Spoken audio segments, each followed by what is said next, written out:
Ration କାର୍ଡକୁ ନେଇକି ଆସିଲା ଗୋଟେ ସାଂଘାତିକ ତଥ୍ୟ। ଯୋଉମାନଙ୍କର ରାସନ କାର୍ଡ ଥିଲା ସେମାନଙ୍କ ପାଇଁ ଗୋଟେ ସାଂଘାତିକ ଅପଡେଟ୍ ଆସିଯାଇଛି। ବହୁତ ଭଲ ଅପଡେଟ୍ ସମସ୍ତଙ୍କ ପାଇଁ।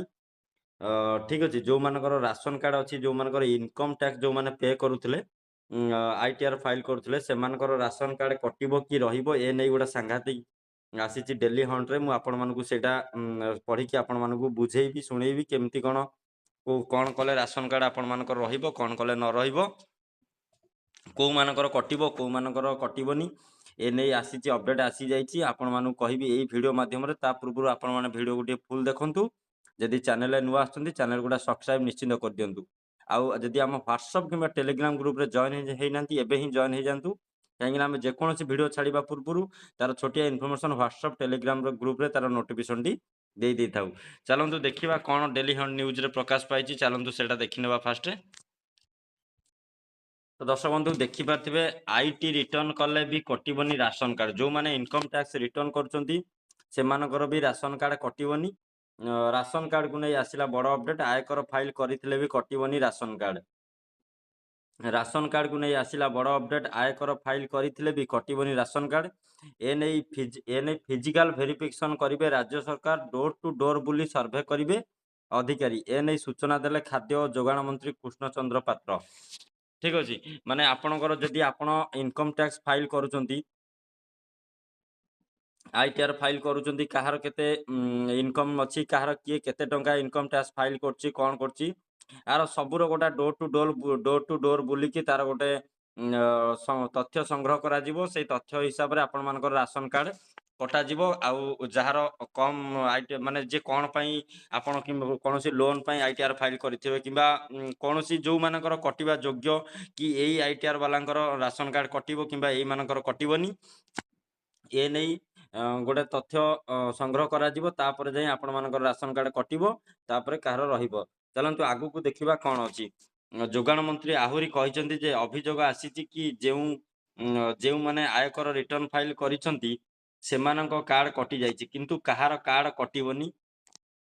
ଅଧିକାରୀଙ୍କ ପାଖକୁ ଲିଷ୍ଟ ଯାଇଛି। ସେମାନେ ଡୋର ଟୁ ଡୋର ବୁଲି ଦେଖିବେ କାହାର ଆୟ କେତେ ଅଛି, ତାହାର ତର୍ଜମା ହେବ। ଏହାପରେ ଯାଇ କାର୍ଡ କଟିବ କି ରହିବ ସେ ନେଇ ନିଷ୍ପତ୍ତି ନିଆଯାଇଛି।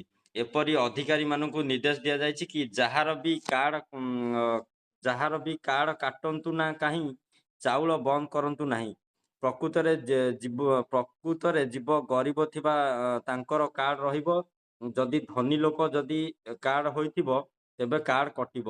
ଆପଣ ଆଦୌ ବ୍ୟସ୍ତ ହୁଅନ୍ତୁ ନାହିଁ। ଯଦି ଆପଣଙ୍କ କାର୍ଡ କଟିଯାଇଛି ତେବେ ବିଭାଗକୁ ଜଣାନ୍ତୁ। ଘଟଣାରେ ତଦନ୍ତ କରି ସେମାନେ ପୁନଃ ସାମିଲ କରାଯିବ। ତ ଆପଣମାନଙ୍କର ଯଦି ମୁଁ ଆପଣମାନଙ୍କୁ କହି ରଖୁଛି, ଯୋଉମାନଙ୍କର ଆଇଟିଆର୍, ଯୋଉମାନେ ଆକ୍ଚୁଆଲି ଆଇଟିଆର୍ ଫାଇଲ୍ କୌଣସି ଲୋନ୍ ପାଇଁ କିମ୍ବା କୌଣସି ଗାଡ଼ି କିଣିବାକୁ ହେଲେ, କୌଣସି ଗୋଟେ ଛୋଟ ମୋଟ ଅଟୋ ଫଟୋ ଏସବୁ କିଣିବାକୁ ହେଲେ ଯଦି ଆପଣମାନଙ୍କର ଆଇଟିଆର୍ ଫାଇଲ୍ ଆବଶ୍ୟକତା ରହୁଛି, ଯଦି ଆପଣ ଆଇଟିଆର୍ ଫାଇଲ୍ କରିଛନ୍ତି, ଯଦି ଆପଣମାନଙ୍କର ରାସନ କାର୍ଡରୁ ନାଁ କଟିଯାଇଛି, ତାହେଲେ ଆପଣମାନଙ୍କର ଗୋଟେ ଲିଖିତ ଦରଖାସ୍ତ ନେଇକି ଆପଣମାନଙ୍କର ବ୍ଲକ ଡେଭଲପମେଣ୍ଟ ଅଫିସର ବିଡ଼ିଓଙ୍କୁ ଜଣାନ୍ତୁ। ବିଡ଼ିଓଙ୍କୁ ଜଣାଇଲା ପରେ ଆପଣମାନଙ୍କର ତୁରନ୍ତ କାର୍ଯ୍ୟାନୁଷ୍ଠାନ କରାଯିବ। ଠିକ୍ ଅଛି। ଆପଣମାନେ ତୁରନ୍ତ ଯଦି ଆପଣମାନଙ୍କର କଟିଯାଇଛି ଏହା କରନ୍ତୁ।